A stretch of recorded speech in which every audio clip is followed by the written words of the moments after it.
Hello, everybody. Welcome to part four, hour four of my review of the Empire.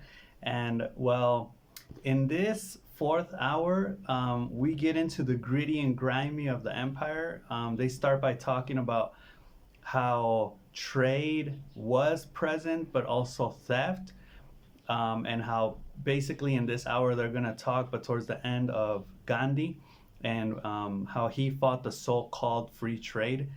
Um, so in this case, they start off by going all the way back to 1668 and how back then the chaps would steal the Spanish money in the Caribbean.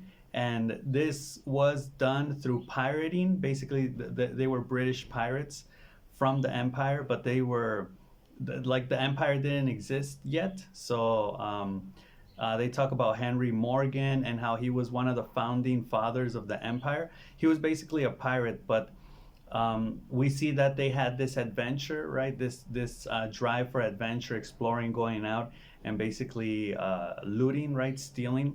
Actually, loot is a Hindi word, which means basically to steal, right?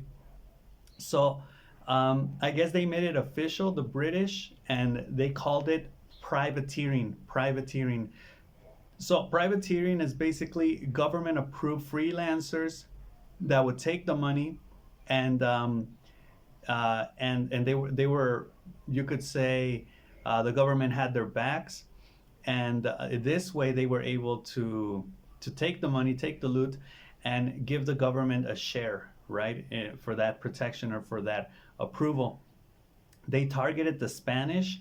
Now, I don't really know much about the wars between the English and the Spanish, but I'm pretty sure they're very interesting. But we could say here that the British and the Spanish were kind of like at war with each other. They had that type of, maybe not at war necessarily, but I believe they had that animosity that like the United States and Russia has had since after World War II.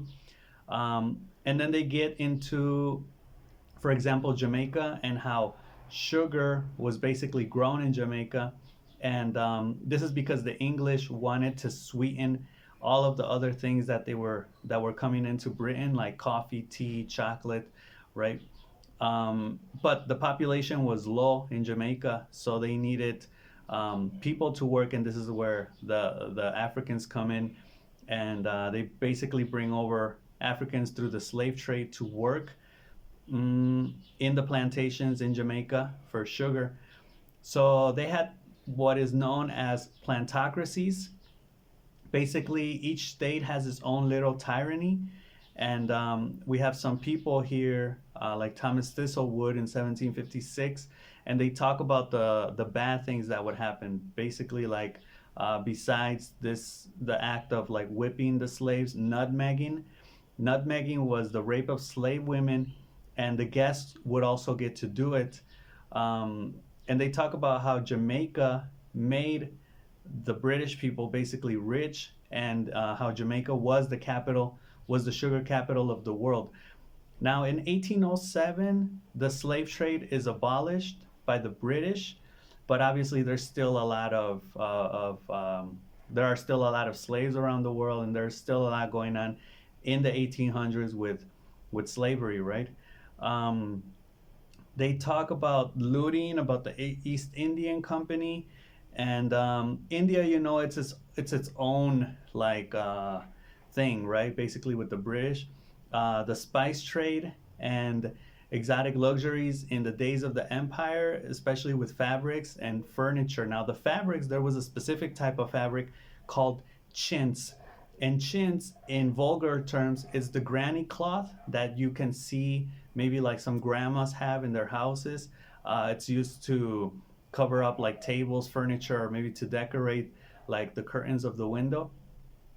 And it's calico cloth painted with wood block, and three-fourths of the trade at one point was with, or was done with chintz, right?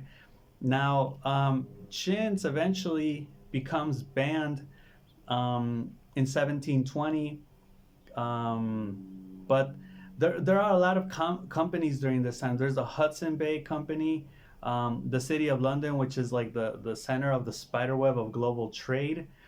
And from the 17th century and on, Britain took the lead in global banking, finance, and insurance.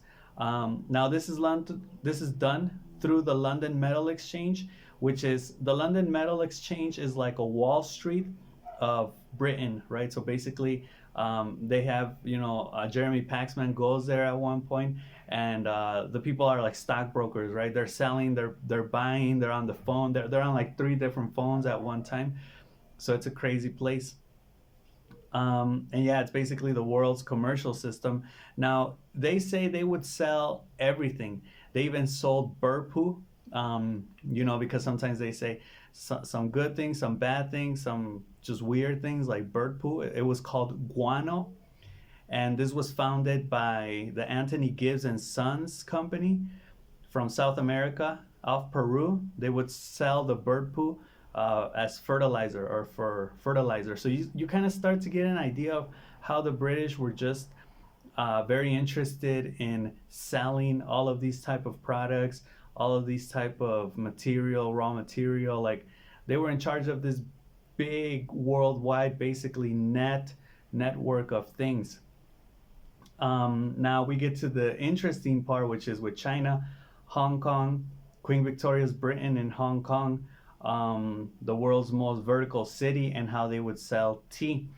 Now, the Chinese at a certain point restricted trade with the West, right? With Britain, basically they were like, we don't want to trade. But by then, the British had already introduced opium, which was illegal in China. But the British would ignore this fact, and it actually came from India. So you start to see like the complexity of this network, right? Like you have things in one area that come from another area that are taken there by people from another area, right? And so the way in which the British would get their tea from China was through smuggling in opium. So they would sell opium to the smugglers, and then the smugglers would pay for the opium.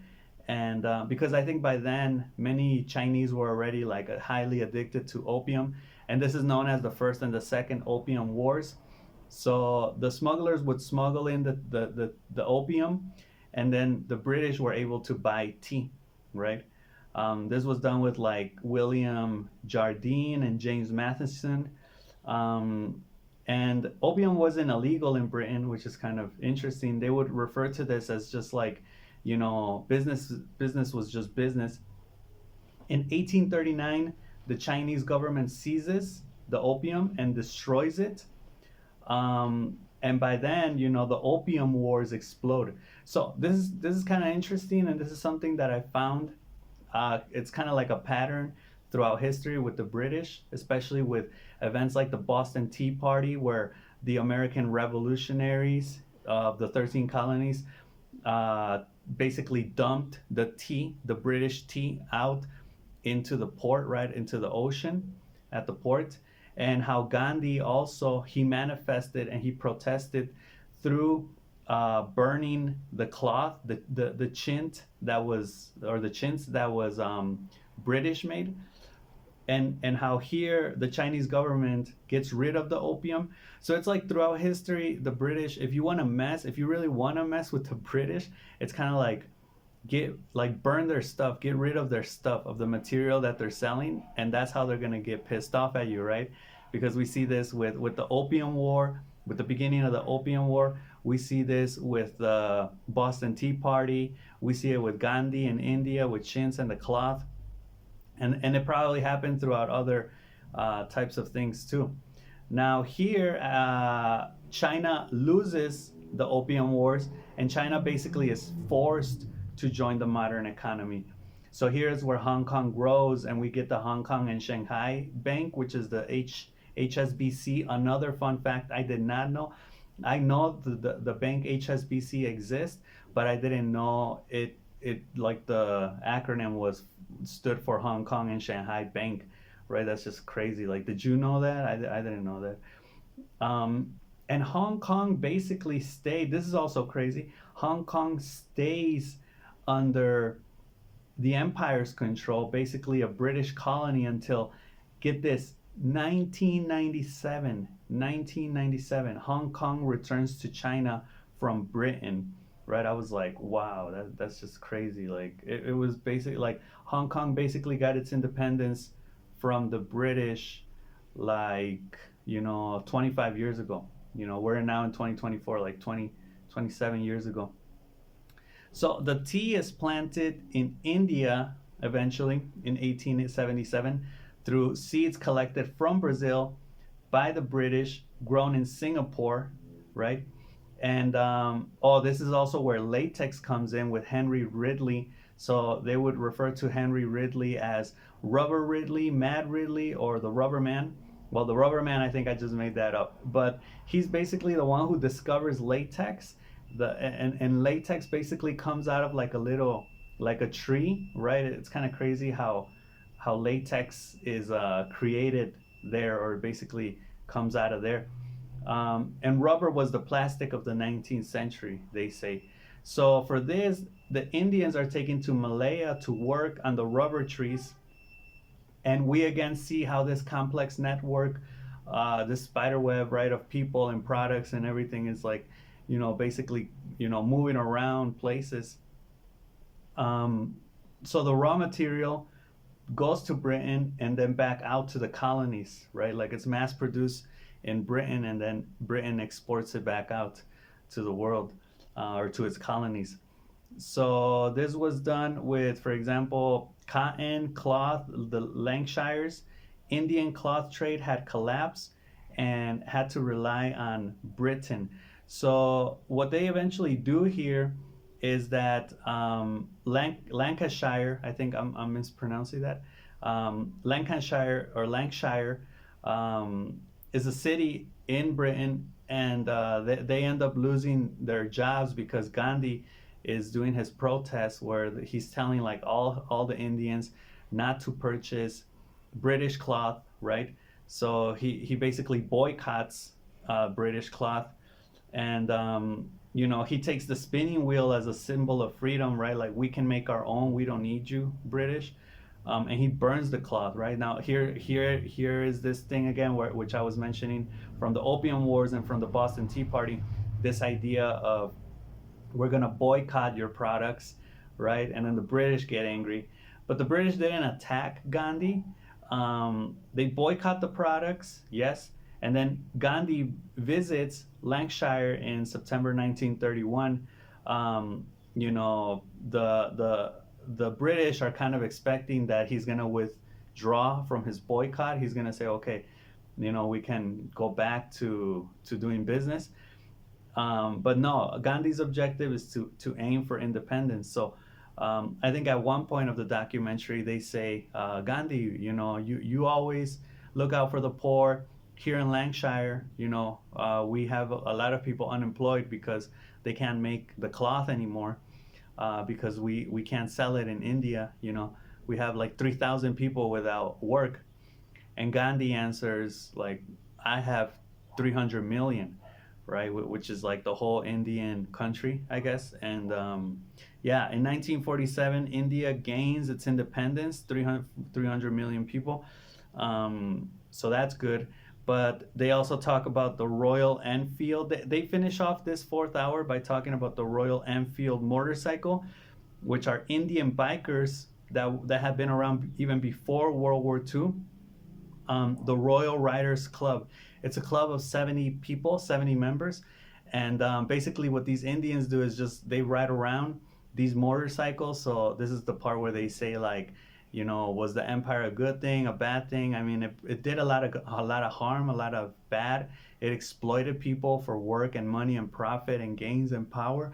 But it also brought like these type of things, right? Like the cultural mixture, or the cultural combination of I don't know, like two cultures, like motorcycles from Britain now being built in India and being enjoyed by Indians, right? So that type of combination is also, we could say the same thing about like tea, right? Tea is not from London. It's not grown in London. It's grown in India and in Hong Kong, but it's, the British love it. So it's like this cultural diversity, this cultural mix. Okay, well, that's all I got for this fourth hour. Next video is going to be on the fifth hour, and we'll wrap up this documentary on the empire. So I'll see you next video. Peace.